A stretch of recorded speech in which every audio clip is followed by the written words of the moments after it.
Les travaux de la première phase du projet de construction, modernisation et exploitation de la route Kalemi-Manono en mode partenariat public-privé confiés au concessionnaire Faépon par le gouvernement de la République sont aujourd'hui exécutés à 85%. Cette première phase consiste en la construction d'une route en terre battue sur l'ensemble des 430 km avec tous les ouvrages de traversée.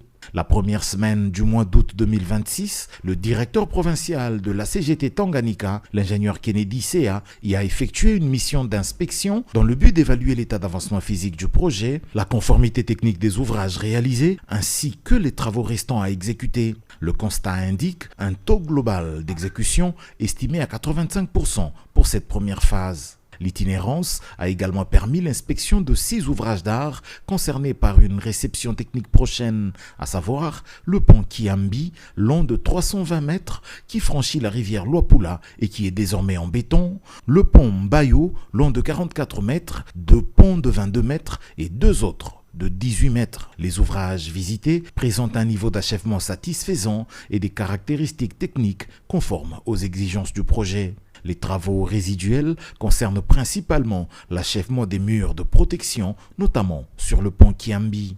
S'agissant des travaux routiers, les interventions sont actuellement concentrées sur la section PK34 au PK52 et du PK55 au PK340. Les activités portent essentiellement sur les travaux de terrassement, la mise en forme de la plateforme et les opérations préparatoires à la poursuite des travaux de chaussée. Au cours de la mission, la délégation a été reçue par l'administrateur du territoire de Manono, avec qui les échanges ont porté sur l'évolution du projet, son impact sur le désenclavement de la région, ainsi que sur les perspectives de développement socio-économique induites par la future mise en service de cet axe routier. La mission conjointe Agence congolaise des grands travaux, administration territoriale, a par ailleurs permis l'inspection du poste de péage en cours de construction au PK79.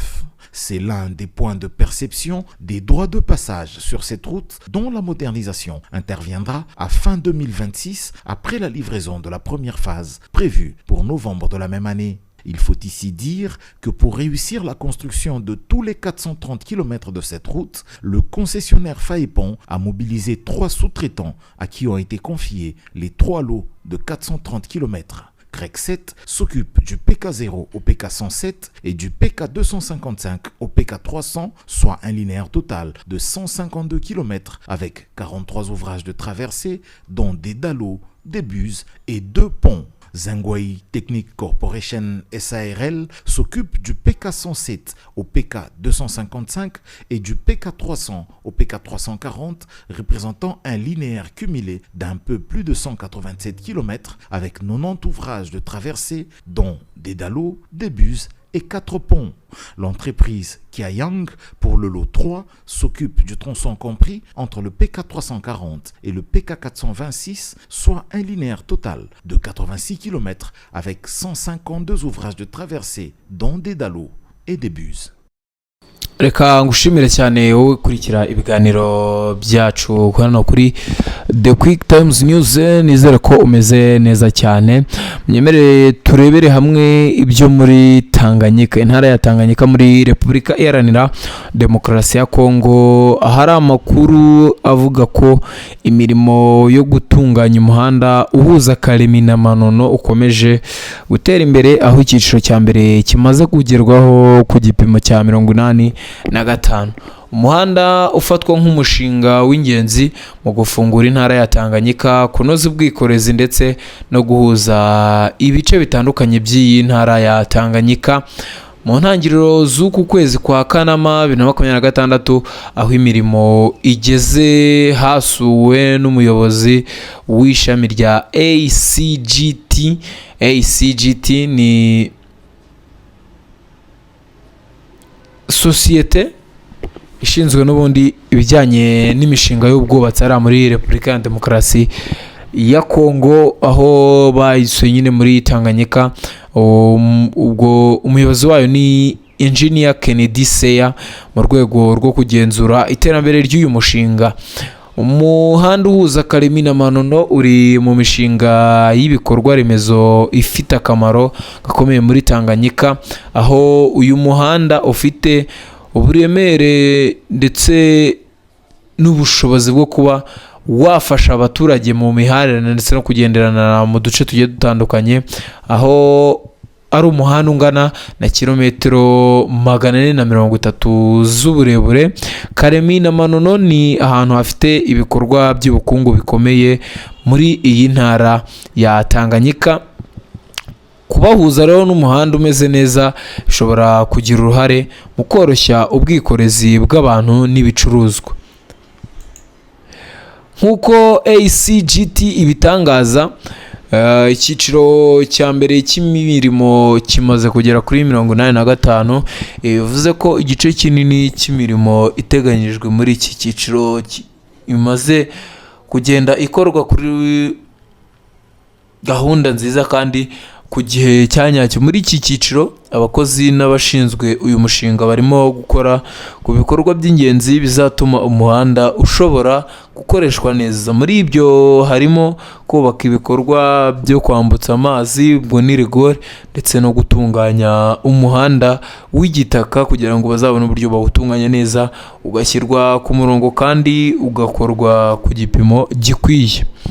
Mu ntangiriro za Kanama 2026, Engineer Kennedy Seya, umuyobozi w'intara w'ishami rya ACGT muri Tanganyika, yasuye ibikorwa biri gukorwa muri uyu muhanda.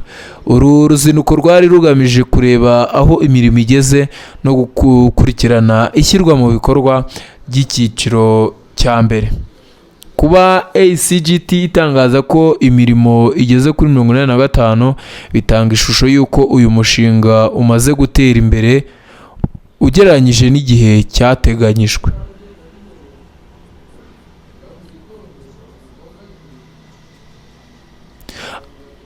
Abashinzwe uyu mushinga bavuga ko icyiciro cya mbere giteganyijwe kuzashyikirizwa ndetse kikanasozwa mu Gushyingo 2026.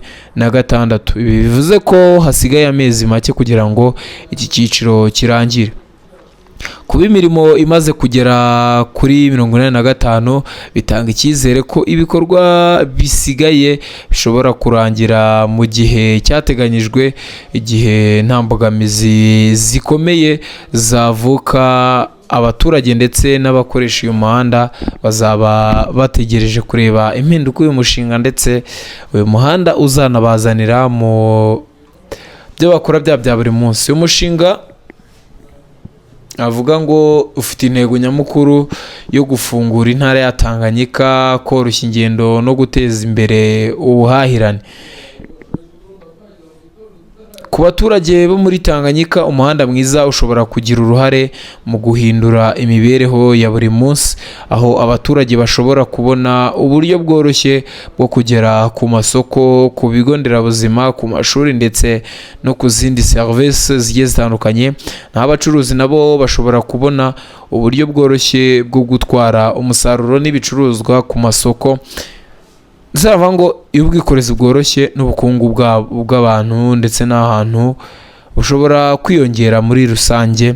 Niyo mpamvu rero ibikorwa remezo nk'uyu muhanda bifatwa nk'imwe mu nkingi izatuma habaho iterambere ry'intara ya Tanganyika. Icyiciro cya mbere kibanda ku bikorwa byo kubaka inzira z'amazi ndetse no gutunganya umuhanda w'igitaka. Ubwo nyuma ibindi biza nyuma, ariko ibyo byo bimaze kujya kuri 85, aho ACGT muri Tanganyika ivuga ko imirimo yo muri iki cyiciro izashyikirizwa mu Gushyingo 2026. Uyu mushinga navuga ngo ni umushinga ukomeye cyane uzafasha nyine mu kuba Tanganyika none yatera imbere, akoroshya ubwikorezi ndetse no guteza imbere ubuhahirane hagati ya Karemi na Manono, cyane ko ari two duce cyangwa se ari byo bice imihanda ugomba kuba uhuza. None ikibazo gisigaye ni ukureba niba iyi mirimo igomba gukorwa kandi ikarangira, kugira ngo abaturage babone uburyo bayikoresha, nyine bakoresha uyu muhanda mu bukungu ndetse n'imibereho yabo ya buri munsi ubwo nuko bimeze cyane. Komeza ukurikire ibiganiro bya The Quick Times News kugira ngo ubone amakuru mashya aturuka muri Repubulika ya Demokarasi ya Kongo, u Rwanda ndetse n'akarere k'ibiyaga bigari. The Quick Times News, amakuru y'ukuri ku gihe, ubundi ibintu byose bigende neza. Komeza ubane natwe rero, ubundi nakubwira ngo uhahe uronke kandi Imana ibane nawe mu byo ukora byose.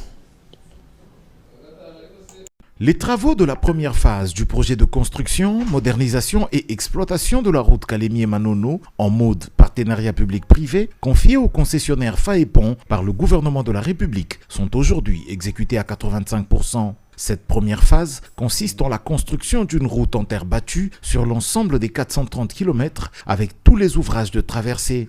La première semaine du mois d'août 2026, le directeur provincial de la CGT Tanganyika, l'ingénieur Kennedy Sea, y a effectué une mission d'inspection dans le but d'évaluer l'état d'avancement physique du projet, la conformité technique des ouvrages réalisés, ainsi que les travaux restants à exécuter. Le constat indique un taux global d'exécution estimé à 85% pour cette première phase. L'itinérance a également permis l'inspection de 6 ouvrages d'art concernés par une réception technique prochaine, à savoir le pont Kiambi, long de 320 mètres, qui franchit la rivière Luapula et qui est désormais en béton, le pont Mbayo, long de 44 mètres, 2 ponts de 22 mètres et 2 autres de 18 mètres. Les ouvrages visités présentent un niveau d'achèvement satisfaisant et des caractéristiques techniques conformes aux exigences du projet. Les travaux résiduels concernent principalement l'achèvement des murs de protection, notamment sur le pont Kiambi. S'agissant des travaux routiers, les interventions sont actuellement concentrées sur la section PK34 au PK52 et du PK55 au PK340. Les activités portent essentiellement sur les travaux de terrassement, la mise en forme de la plateforme et les opérations préparatoires à la poursuite des travaux de chaussée. Au cours de la mission, la délégation